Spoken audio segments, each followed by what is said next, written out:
So Matt, cheers for joining us this week. We'll look back to last Saturday's performance against Barrow. Very good side, team all over the park, Barrow, but did you say a good team performance and a good point earned? I think it was definitely a point earned. Obviously I can't speak for the lads who was out there in the first half, but we looked stretched and we weren't matching them man for man. I felt like they had the better of us. Although they didn't have that many chances, like gilt-edged chances, we watched it back and we've analysed a couple of points that we need to work on. I feel like in the second half we certainly took it to them a little bit more, although we weren't particularly penetrating at all. But we certainly looked like a better team, played some decent football, and at the end of the day, it's at this stage of the season when every point is crucial. I feel like it was a point earned rather than two lost.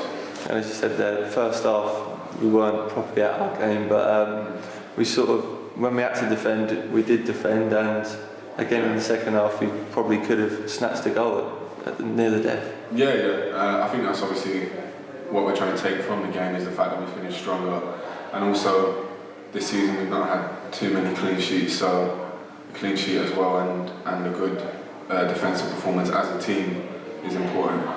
And obviously last Saturday was Daggers against Racing Day. It's good to sort of spread that message, but also show people that we are a good club and hopefully get more people down the next game. Yeah, obviously the message for the day is one that's really important, not just in football but in society in general, especially at the moment. With a lot of things coming to light, especially things like Brexit and stuff that's happening on the pitch for England, is something that does need addressing to every level of football and just society in general, especially in the age that we live in now. It's something that needs to be gone and not tolerated at all. And thankfully Daggers is a club where it's not.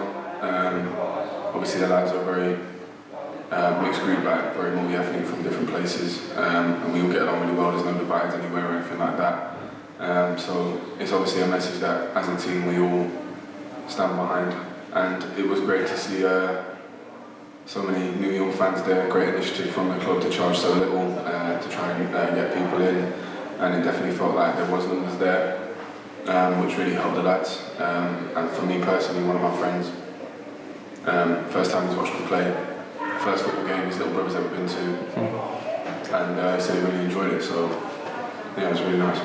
And go back and onto the field. There's a lot of competition in that midfield role. We saw you drop to the bench on Saturday. Did you see that as a good thing, as a challenge, so you're always sort of fighting for the place as well? No, I want to play every game. Okay. A challenge being a challenge is fair enough, but I'd always like to feel like I've done enough to play the next game, but obviously Gaffer felt like it was something that he needed to do tactically, and he has done it before. He's been quite rotational with us. There is obviously good competition. Will's obviously coming into form. Munsey's been good all year. Doug's obviously coming in at Christmas, so obviously it poses more threats, and then even people like Fipsy, who haven't been involved but who's played quite a lot of games, especially for a young lad this year, and someone who I personally think's done well. Obviously we're all wary of each other and know each other's talents, and I think it does breed a good competitive nature around the lads. But in answer to your question, no, I was not happy with not playing, but obviously it's something you have to deal with. And coming up to these last 4 games, hopefully you'll reach your 100th appearance over the next 4 games. How have you sort of grown as a player since coming in, I think it was early 2016, to sort of this sort of year? This year I feel like it's been my best one in a Daggers shirt. Obviously, unfortunately, the first year I was here, played the first 20 and I think was second. Maybe I broke my leg. Yeah. And obviously we made the playoffs but didn't go up, unfortunately. I only played 1 more game that season, which was very disappointing for me. And especially under John Still, I wouldn't feel like a first choice ever. I felt like I was always in the background, or even if I was first choice, I was the easy scapegoat if we didn't play well, which was obviously very frustrating for me, especially when there was times that I thought I was playing pretty well. But onto the present, like, it feels like this season I've been fairly consistent with my performances. Finally got a goal, which is nice. A winning goal as well. And yeah, I've enjoyed my time with Dagenham. Yeah, 100 appearances at any club is obviously an honour, and obviously I'm enjoying my time here. I'm enjoying it, playing consistently. So, I'll continue. And obviously you've had 98 appearances. You mentioned one there about your scoring the winning goal at Hartlepool. Is that your favourite sort of moment as a Daggers player, would you say? Definitely. Can't think of anything else. Or maybe being named as vice captain this year and stuff like that. Yeah, I mean, just playing more generally this year. That was obviously nice that the gaffer gave me that responsibility.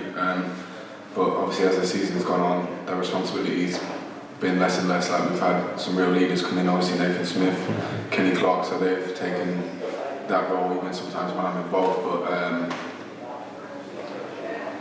it is the goal. It is the goal. There's no feeling like scoring a goal, especially a last-minute winner in that kind of game away from home after the performance that we had. I'm going to forget that for a while, but I need to score again. You know what I mean? I can't just rest on having one goal. I want to carry on playing and carry on trying to score. And now looking ahead to Saturday, go to Ebbsfleet. We've been there before. It was that 1-0 FA Trophy win, but now it's just all about securing that safety, getting those extra points to just cut it all off and make sure we've got over the line, really. Yeah, I remember earlier in the season someone asked me, do you think we should push for playoffs? And I said, relax. We need to do this first, and obviously with there being 4 games left to go and it not being a certainty is not a worry, but it's something that we do need to secure. And then obviously going forward, the gaffer's going to look to build for next year, and we just take it a game at a time. I'm certain that we will be in this division next year, but I'm not going to say 100% because you never know what can happen. Football's an unpredictable game. Teams turn up, teams battle, teams do the unexpected. As for Saturday, I haven't played Ebbsfleet. I have played Ebbsfleet this year. 3-1, I think it was. 3-1. Can't remember it, so it wasn't that good. But yeah, obviously we've been there already this year. I didn't play, but we won, so that's a good sign going into Saturday. And I think we'll do what we've done every game and just take it one at a time and try and get a win.